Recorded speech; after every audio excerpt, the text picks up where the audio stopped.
Hi there, Mama. Are you searching for another way to approach motherhood? One that puts your needs first? That allows you to live it all without guilt or holding back any of your amazing talents and unique gifts? Then the Live It All Mommy podcast is made for you. Each month we are taking you behind the scenes, looking into the real world of motherhood, giving you a roadmap to unleash your unique potential, your passion, self-trust, and purpose as an amazing mother, deep soul, and powerful working woman. It's time to live it all, Mommy. Let's dive in. Today, I'm most delighted to interview Sonja Hoel Perkins, an amazing entrepreneur and venture capitalist who is traveling around the globe to serve on many boards and who is also a loving, tenderly caring mother of a daughter who is already a young adult. Sonja, thank you so much for being here. Thanks for having me. Please, before you share any details about your amazing story, what was your upbringing like? Was your mother a power woman like you are? Oh, that's a good question. Well, I grew up in Charlottesville, Virginia, Uh-huh. and my mom is a Norwegian immigrant, and my dad is the son of Norwegian immigrants, but he grew up in Brooklyn, New York, and he was a college professor.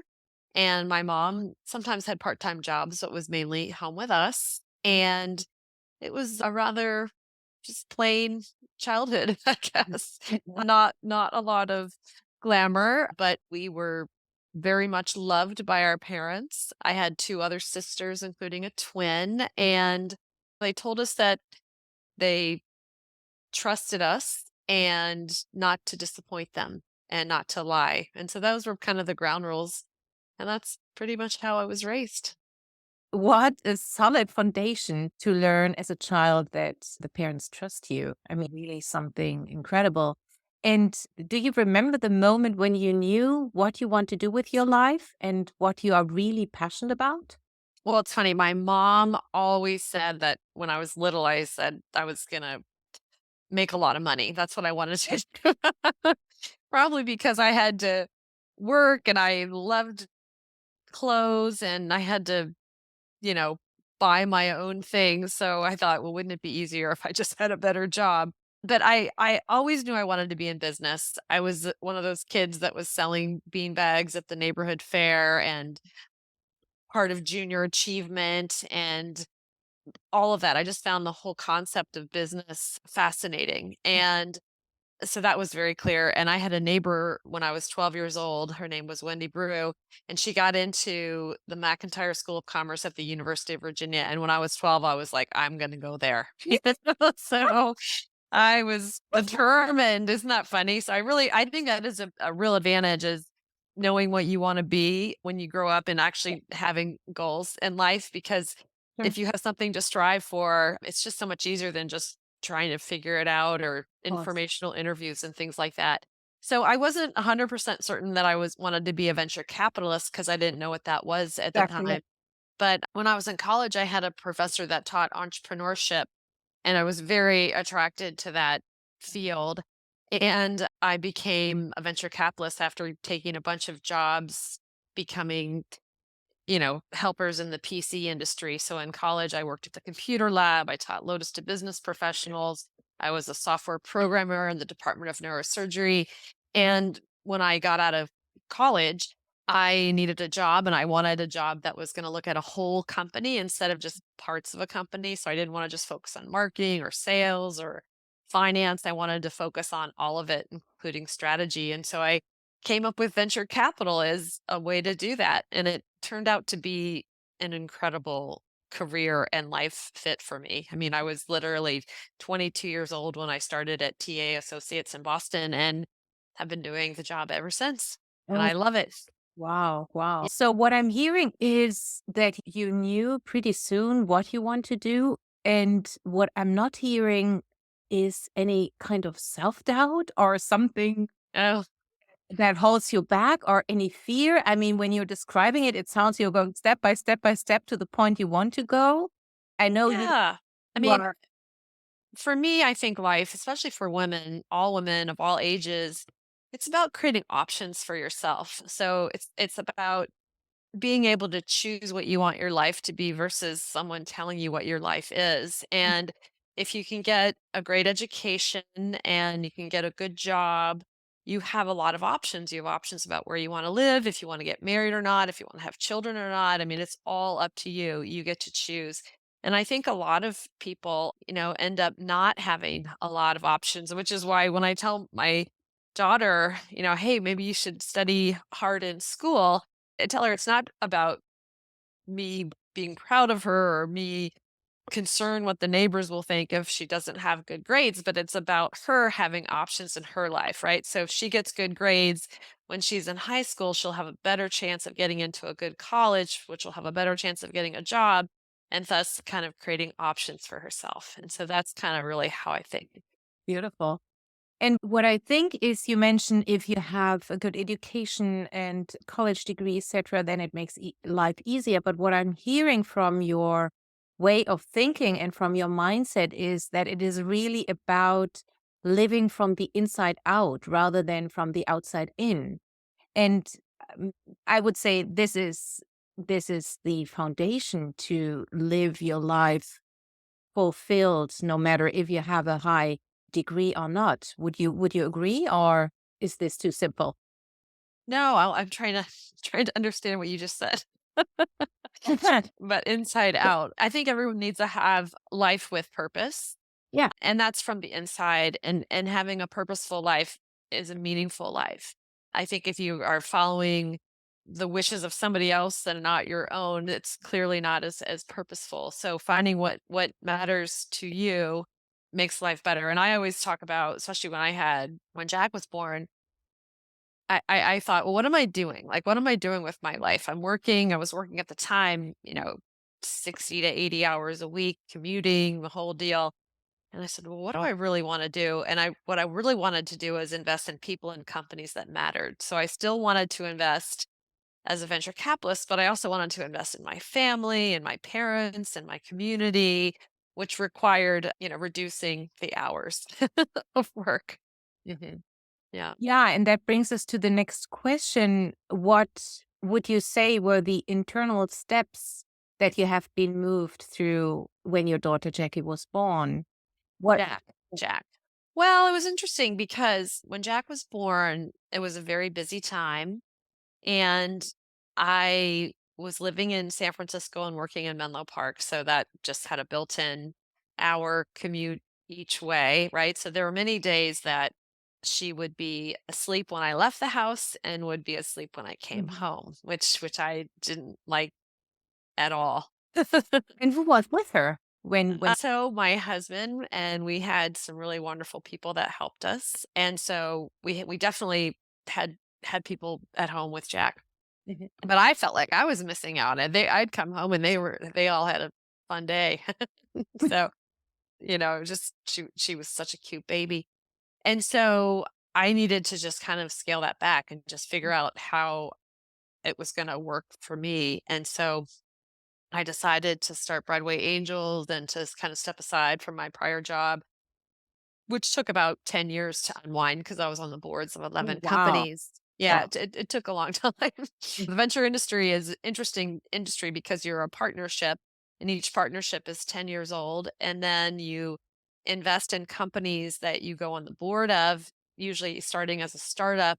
And typically there's not a liquidity event for at least 10 years. So there's a lot of time. And so when you sign up for a new fund, you're not just signing up for another year or 2 of work, it's another 10 years of work. So it took a while, but it all worked out, and I was able to start Broadway Angels and a nonprofit called Project Glimmer, which were more close to home and also really focused on showcasing successful women and also helping the women and girls in our community that were overlooked. And that's what we do with Project Glimmer is we help every girl envision and realize her empowered future.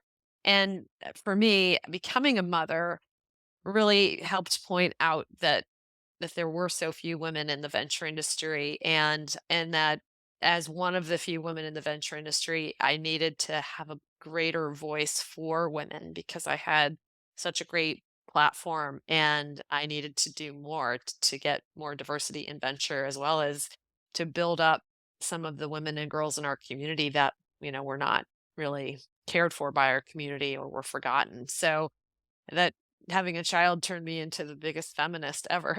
So, so my daughter, I always say, our children are our best teachers. And if we just listen to them and just see where they take us, it's usually in an incredible place. And so I am so grateful for my daughter for being born because she really helped me kind of advance as a person tremendously. Mhm. Yeah, beautiful. And what would you say, how old is Jack now?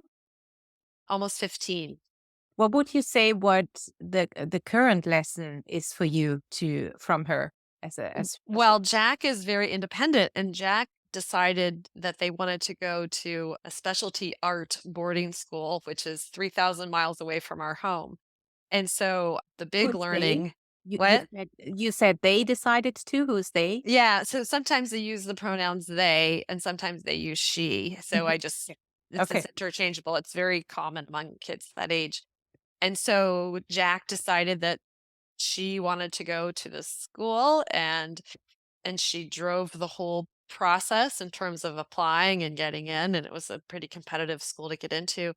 And so I had to learn how to live in a house with my husband and our 2 dogs without our child after setting our whole life up around her. So that's a learning experience too, but I think we're all really thriving and finding our groove. I know Jack is. Jack's just loving boarding school. Uh-huh. So the process was to let go Mhm. Mhm. and to And restructure your life, right? Or yeah. Yeah, and yeah, it was just to let go and to trust her to get her homework done, to get her laundry done, to make sure she eats all 3 meals and gets enough exercise and gets enough sleep. I mean, these are all the things we worry about for our kids. sure. And the other day, we were on a call with her on FaceTime, and she was sitting at her desk doing her homework, and I was so proud of her because Beautiful. normally it was quite a challenge, or not all it was a challenge, but we had to remind her to do that. Beautiful. Beautiful. Yeah. And how did you find that time and energy for yourself? I mean, you were describing that once your daughter was born, you restructured everything and got a new focus. What about yourself? I mean, how do you fill your cup, and is there any kind of self-care you are doing, or what was the learning curve on that? Yeah, I think I've always been pretty good at remembering to take care of myself, or at least in the last 20 years or so. I really like to exercise, like to go on a hike every day, which somehow makes me happy. I like to meditate. I think that helps a lot. Doesn't have to be very long, but it's super helpful. And then, we as a family, we like to go away for the weekends. And, when we go away to the beach or we go somewhere, we can all kind of do our own thing while being together. We can be Beautiful. outside in a beautiful Yeah. place, Yeah. but it's not all the pressures of the city where we're all running around in different areas. Yeah, beautiful. I think that's really the goal. And I mean, what you're describing with your daughter, that she's living somewhere else now and living her independent life, that you still feel so closely connected, right? I mean, it's Hmm.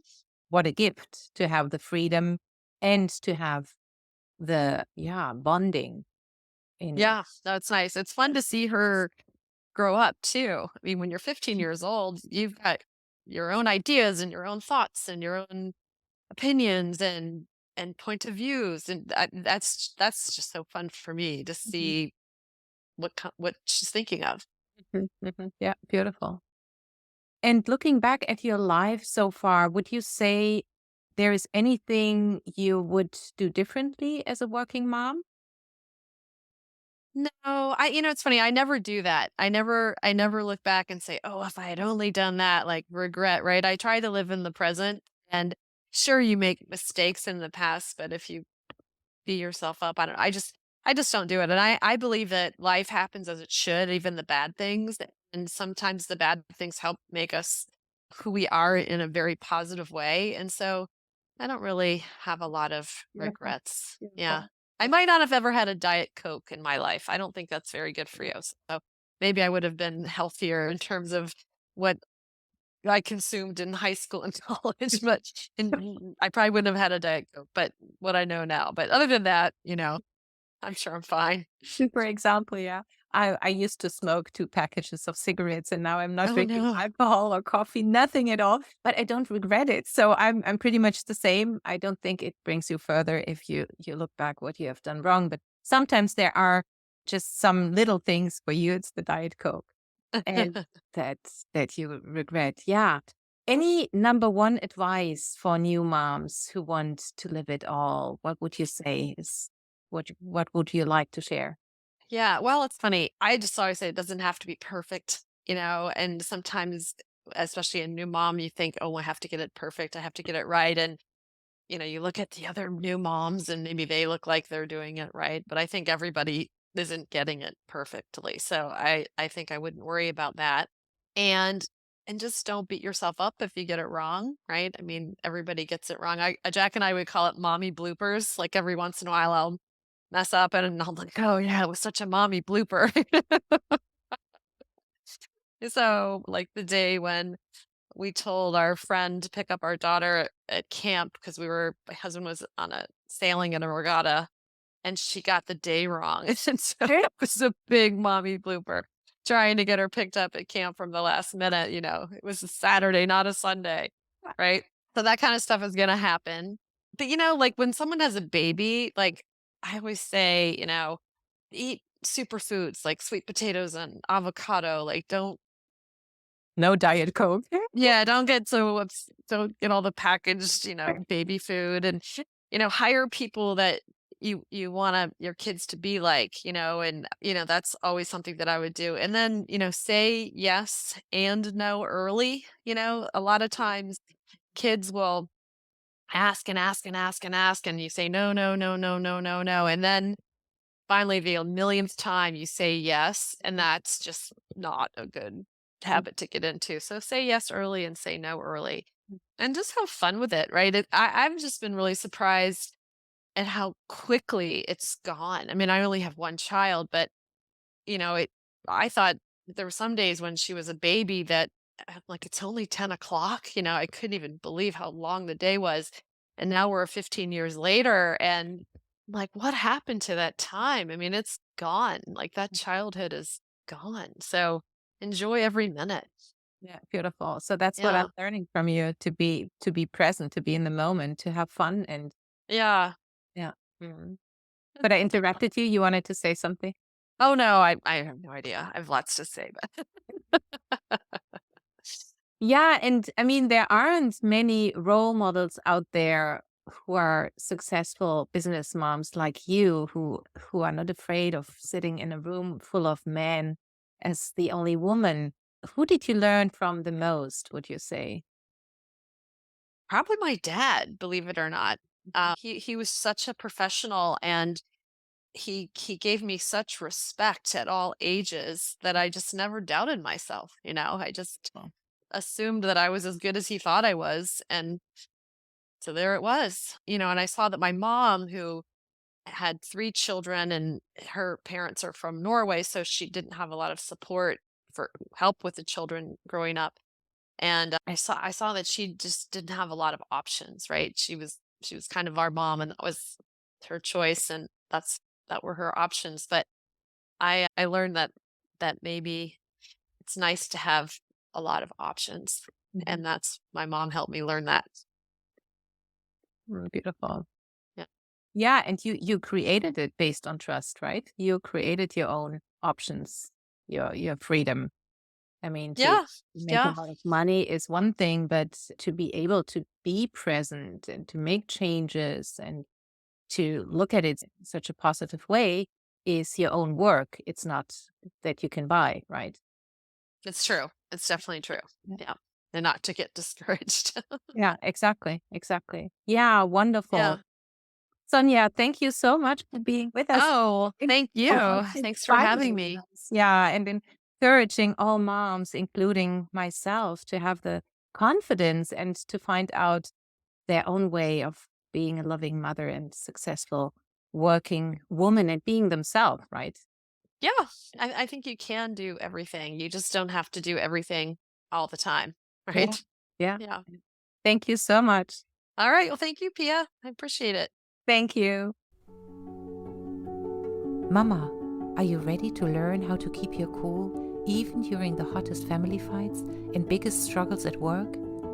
Head over to my website at beginningwell.com to get our free self-care guide and the top self-compassion tools you need to know in order to feel more patient, confident, and more yourself. It's your decision to be a fulfilled mom and woman. I truly believe in your amazing, unique potential. Until next time, don't forget to live it all, mommy.